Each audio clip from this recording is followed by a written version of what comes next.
Before the UFC took over MMA, Pride FC was packing 90,000-seat stadiums in Japan. There were a few rules, and weight limits didn't matter much. For many, Pride was the golden age of martial arts. It was special. For 10 years, the best in the world fought in Japan, and they were treated like rock stars there. In Japan, in MMA, as a fighter, you got groupies. I don't think even still today, MMA is at its height in America. Here in America, you get dudes want to buy you drinks and ask you for your phone number so they can be your friend and want to train with you. In Japan, bro, in Japan, after the fight, you get girls trying to give you their phone number, girls waiting for you in the hotels and stuff like that. It was fun. I love Japan, but not only because of that, you know. But beneath the lights, fame, and money, there were rumors, whispers that gained more and more traction over time. Like, you can't run it without the Yakuza, right. The people that were all, like, you have to have the consent of the Japanese mob to run the company over there. And, like, that was, like, one of the things that sunk, no, Japanese. That was one of the things that, like, sunk the organization when it was publicly released, allegedly, that the Yakuza was involved. Everybody's like, but they went over there, they bought this, they got this library, and then while they had these UFC employees, the employees all started a new business called Dream. And they just started up with a whole new thing. Out of nowhere. So like they bought Pride, and Pride's dead. And the same Japanese people are like, no, we have Dream. And they're like, but hey, you guys were working for us. Where's our show? Over the years, numerous allegations surfaced about Pride possibly having been in bed with the Japanese mafia. But is there any evidence, or is this just another conspiracy theory fueled by internet rumors? Today, we look at the facts, the speculation, and try to understand who really ran Pride behind the scenes. For Pride, there was only the idea. In 1994, pro wrestler Takada Nobuhiko noticed something shifting. Fans weren't just craving storylines and theatrics anymore. They wanted real fights. That same year at Vale-Tudo, Japan, a Brazilian fighter named Rickson Gracie tore through the competition, finishing everyone in the first round.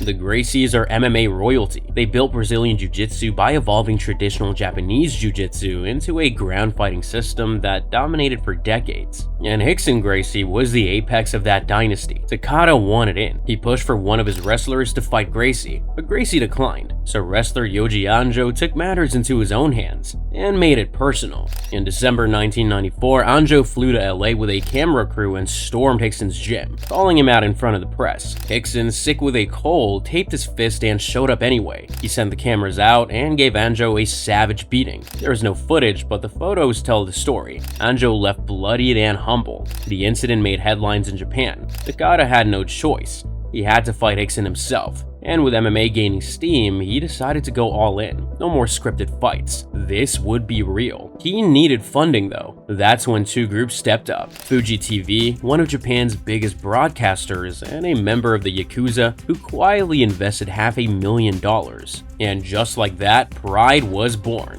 In 1997, 50,000 fans packed the Tokyo Dome for something Japan had never seen before. The lights, the walkouts, the pageantry, it wasn't just a fight card. It was theater. 14 fighters from 8 countries entered the ring. But everyone was there for Rickson Gracie versus Nobuhiko Takada. Gracie was 37 and still undefeated. In front of a roaring crowd, he dismantled Takada in under 5 minutes. It was a spectacle, a perfect opening act for what Pride was about to become. Takada's got the hands locked. Takada taps out. That was a quick one, folks. That was a quick one. Rickson Gracie continues his undefeated streak. The early events drew headlines, but financially things weren't so great. Behind the curtain, the money wasn't matching the hype. Pride could have fizzled out right there. That's when Morishita Naoto stepped in. Morishita was a savvy businessman with a sense for showmanship, so he took over creative control. He doubled down on the entertainment, revamped Pride's media strategy with Fuji TV, and gave the promotion a clear mission: bring in the best fighters in the world, and make sure Japan's own looked like superheroes. It didn't just work, Pride exploded. Over the next few years, Pride became the proving ground for elite martial arts. Names like Nogueira, Cro Cop, and Fedor defined an era. As commentator Steven Quadros once said, when those three met, it was like the Olympics. In 2002, at the Tokyo Dome Dome in Japan, Pride held one of the largest MMA events in history, Pride Shockwave, drawing an astonishing crowd of 91,000 spectators. It was one of the highest attendances in MMA history. From the outside, it looked like the beginning of something unstoppable, but hindsight's 2020. Not everyone in the crowd was there to just watch sports. In the sea of fans at every Pride event, one man always stood out, an older guy in a baseball cap that read, "Forever Young at Heart." To most, he looked like just another eccentric superfan, but insiders knew better. That man was Hiromichi, the Phantom of Pride. He was the Yakuza backer who helped fund Pride's very first event, a former nightclub bouncer and gun smuggler with legit underworld pedigree. And while he didn't flaunt it, his presence was always felt. At first, he stayed in the shadows, quiet but connected, watching. Then in 2003, something happened that shook the foundation of Pride. President Morishita was found dead in a hotel bathroom. The official cause? Suicide. But there was no note, no clear motive, just whispers that he hadn't really taken his own life. Regardless, after his death, the balance of power shifted. Sakakibara took over, and behind him stood a new faction, led by a Korean-born gangster named Ishizaka. According to insiders like Miyatovich, who managed Fedor and Krokop, things were tense backstage. They recall moments where rival Yakuza groups were seconds away from throwing down at some events. By late 2003, Hiromichi was pushed out, and Ishizaka's crew took over. But this wasn't a cleanup, it was a takeover. One set of suits and threats replaced with another. The criminal grip on Pride didn't disappear, it only got tighter. Now, you need to understand who the Yakuza are. The Yakuza represent Japan's organized crime, with an emphasis on organized. They're out in the open. Offices, business cards, even public charities. For decades, they've existed in this gray area between criminal enterprise and an accepted institution. But beneath the clean suits,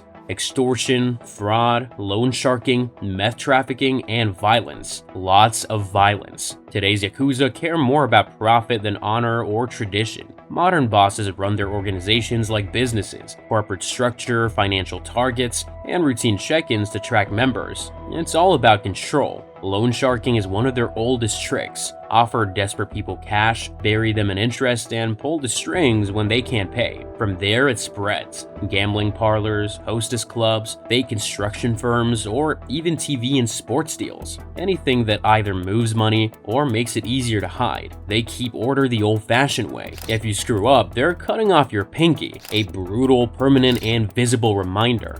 One day, Yakuza boss need new head. I do operation, but mistake. Yakuza boss die. Yakuza very mad. I hide fishing boat, come to America. No English, no food, no money.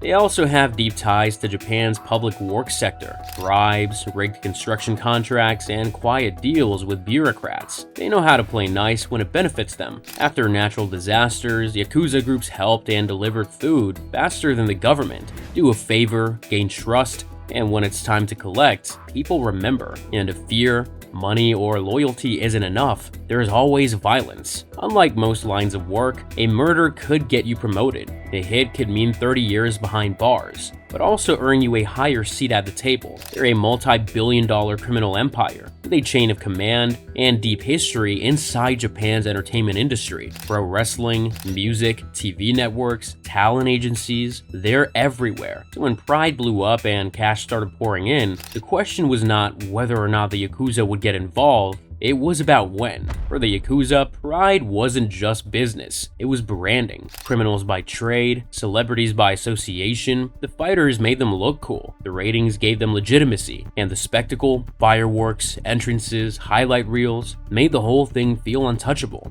At some point, they stopped lurking in the background. According to multiple insiders, Yakuza affiliates were regularly seen backstage, sometimes advising on contracts, other times just observing. Over time, the influence got bolder. Take Heath Herring. He was training for a specific opponent. 10 days before the fight, Pride swapped him out for Mirko Krokop Filipovic, one of the deadliest strikers in the world. No injury, no scheduling conflict, just a sudden change. Krokop won easily, and while no one inside Pride ever confirmed it, rumors swirled that the switch wasn't random, that certain people had money on the outcome. It wasn't the first time a matchup seemed off. It wouldn't be the last. By now, the question wasn't whether the Yakuza were involved, it was how much control they had, and the answer started to come into focus in 2003, when a quiet power play turned into something more explicit. Fedor Emelianenko was Pride's biggest star, but at the time, his manager, Mijatovic, was negotiating with a rival promotion. Pride wanted Fedor locked down exclusively, so they made an offer. According to Mijatovic, he was summoned to a hotel in Kobe. Inside the suite, Pride president Nobuyuki Sakakibara was waiting. He wasn't alone.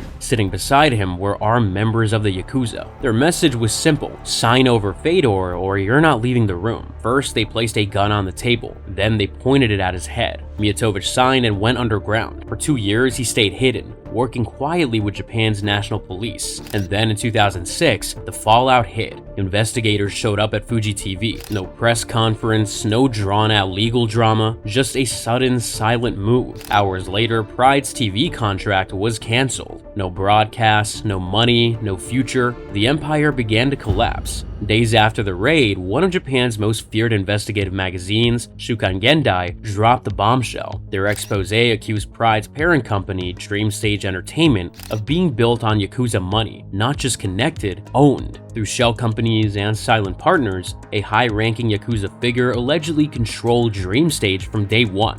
One detail stood out: that same gangster lived in the same upscale apartment complex as Kiyohara, a senior producer at Fuji TV. Kiyohara had kept Pride on air. His father, a major executive at Fuji Sankei, the media conglomerate behind it all. For a while, the protection held, but once the story broke, Fuji went into full-blown crisis mode. They weren't just pulling Pride off the air, they were scrubbing it from their legacy. Gendai didn't stop at ownership. They claimed Pride was a money-laundering vehicle. Bloated sponsorships, phantom partners, fake sellouts. On paper, Pride looked like a juggernaut. In reality, the books were cooked. Even the bizarre matchups started to make sense. Like 150-pound Sakuraba was fed to 350-pound giant Silva. At the time, it looked like a freak show, but behind the scenes, some insiders claimed it was all about manipulating betting odds and keeping certain people paid. There were also whispers that Pride's wild rules, soccer kicks, head stomps only existed because of backdoor deals with local officials. Sakakibara went on the defensive. Within days, he released a public statement.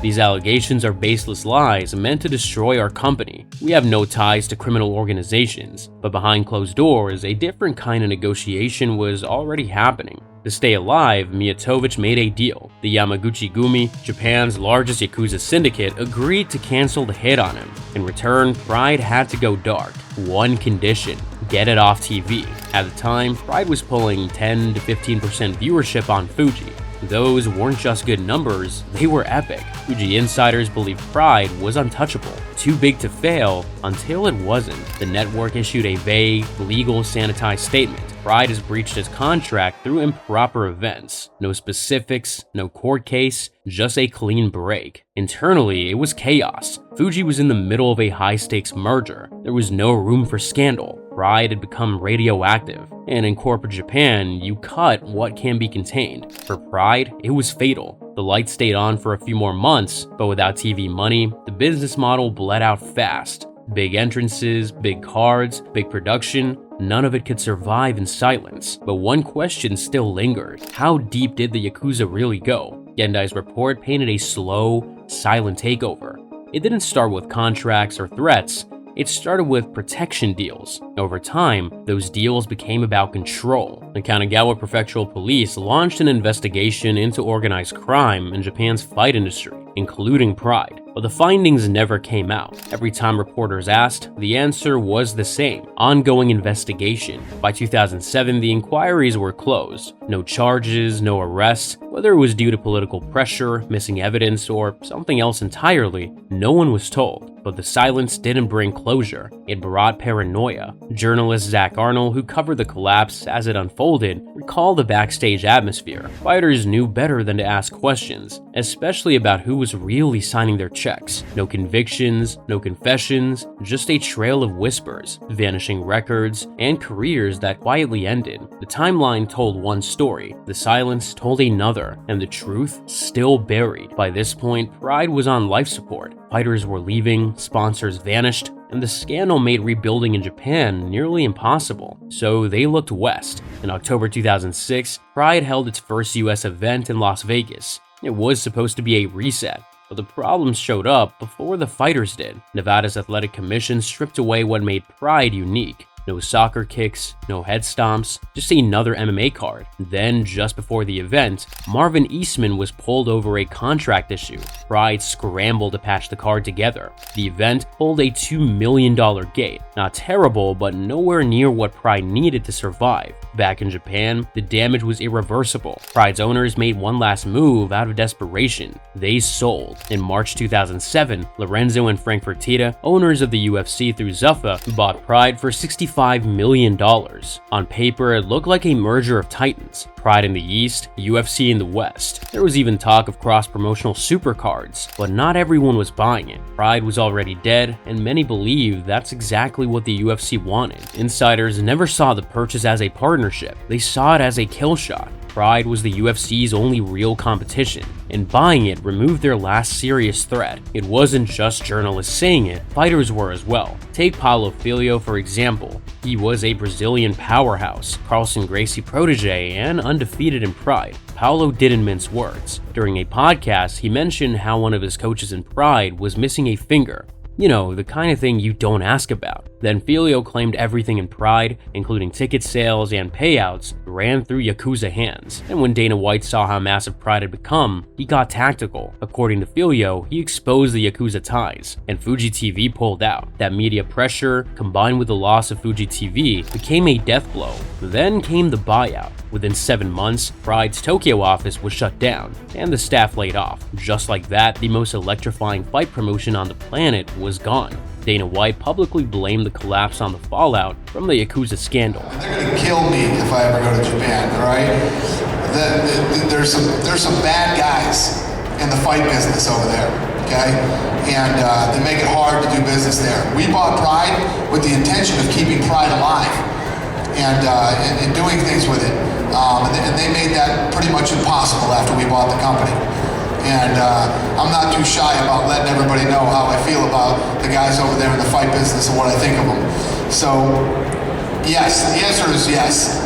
You know, just got to figure out how we get it back. You think about the days of Pride, when Pride was going, how many fans used to show up for those fights. There's a ton of people hungry for mixed martial arts over there, but all these crooked fuckers are keeping us out of there right now, and I got to figure it out. Maybe, but to some people, it felt like a takeover. And Pride's collapse didn't just shake Japan, it reshaped the sport. With its only real rival gone, the UFC consolidated power. Fighter pay stalled, matchmaking narrowed, MMA became kind of boring, honestly. Some of Pride's stars like Shogun, Rampage, and Crow Cop crossed over. Some faded, a few thrived, and others went on to smaller promotions. The story didn't just fade when Pride collapsed. Years later, it kept surfacing in new forms. When Joe Rogan sat down with former Strikeforce champion Josh Thompson, the conversation drifted to Japan. Rogan asked Thompson if he believed the Yakuza were behind Bob Sapp's financial dispute with K1. Thompson didn't hesitate. He's like, look, I was there. Is that the Yakuza? Like, what are they doing over there? How's that work? I would imagine, yeah.